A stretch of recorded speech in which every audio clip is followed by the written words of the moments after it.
apologies about that. So, yes, no entry. I'll start again. Closed minds behind closed doors. Hiding behind titles. Systemic flaws. Open verbal abuse, shameful words hurt and impair. You lot, know your sort. Us and them.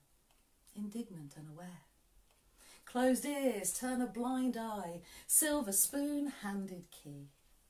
Life-born entitled club. To you, us, no entry. Abuse, openly abusive mantras, learnt discriminations, behaviours passed with kid gloves, allows continuation.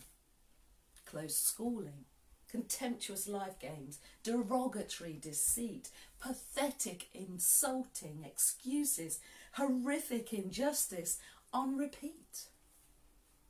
Open surgery reveals a pulsing cesspool of lies, pouring out of every orifice. Hate, legitimised. Closed lid. No going forward. Stopped in your prime. Secrets buried. Change needed. Assumptions fit the crime. Thank you. Apologies for that interruption. So this next poem I'm going to sing to you, a friend of mine was playing guitar and he said, could you write some words about the Palestinian plight? And I said, I don't think I know enough. And he sent me this link about these kids who were waiting to be escorted to school by the soldiers, and as they waited, people were throwing stuff at them. They were throwing stuff at them. Do you know what? We have no choice to where we are born, and what we're raising today is for those young girls in Sierra Leone who they had no choice where they were born. They had no choice that their parents died of Ebola, you know, and we're here to help today. So this poem I'm going to sing, and it's called War-Born Things.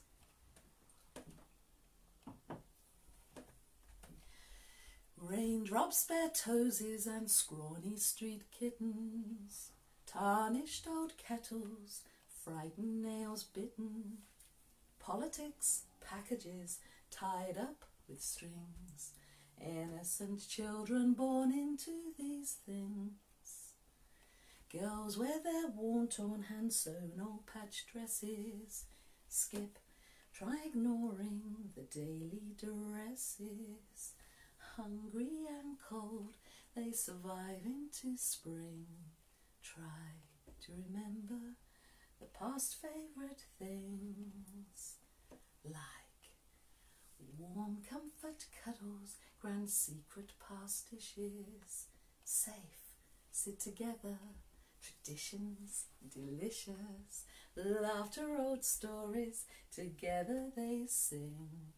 Those were a few of their past favourite things. When the hate bites, when the words sting, when it hurts so bad, they try to remember the past favourite tales of times when things weren't so sad. Escorted to school by the army Pied Piper, duck whistling missiles from wall-waiting snipers, want to learn more to escape fearful things. Government, power, the greedy man wins. Warm comfort cuddles, grand secret past dishes, safe, sit together, traditions delicious, laughter, old stories, together they sing.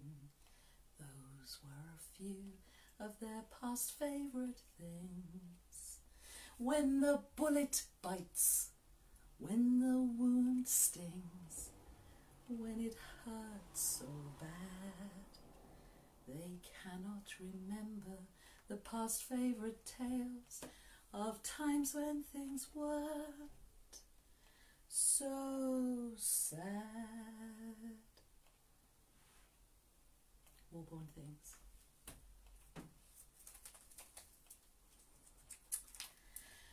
And to cheer you up on a lighter note, it's quite a sad song or sad poem.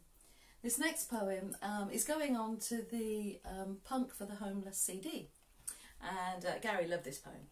It's one of my favourites, actually. I performed this in Stamford, and a woman came up to me and she said, "You know where this all started, don't you?" And I said, "What?" She said, in the 1920s, Gillette invented the first disposable razor, and they made a lot of money, and then thought, hang on, we're missing a trick here. They did a massive advertising campaign to women saying, in Europe it's all the rage to be smooth and you'll be feminine and all this, and that passed down from the 20s, 30s, 40s until today. So this poem is called Retro Afro Muff. To depilate or not to depilate, that is the question. Whether 'tis nobler in the mind to suffer the stings and narrows of outrageous pubic misfortune, or take underarms, legs and mound against a sea of troubled peer pressure. Millions of pounds spent in chemist aisles to make a suitable impression. Cultural traditions, fashions, adverts from the media obsession. To follow the trends of shaven and shorn, to wax the thatch and match the look led by porn. Tweezers pluck, contraptions remove, lady razors, creams and waxy strips. How strange this prepubescent look is required for her feminine genital bits. Slippy, slidey, pink temptress, smooth runway strip. The next day, itchy, scratchy, stubbly Velcro grip. Or neatly trimmed and coiffured, natural woman in the buff. Topiary garden, healthy protection, embracing a retro afro muff. Thank you. I hope you like that. Oh dear. Oh, I'm running out of time, quickly. Okay. This next poem is one that I wrote through lockdown, and I was seeing a lot of things clearly, I was noticing people, my situation, and what was important. So I wrote this poem on World Poetry Day, and it's on my YouTube if you want to have a look, and it's called Clarity. Learning. Mindfully moving on.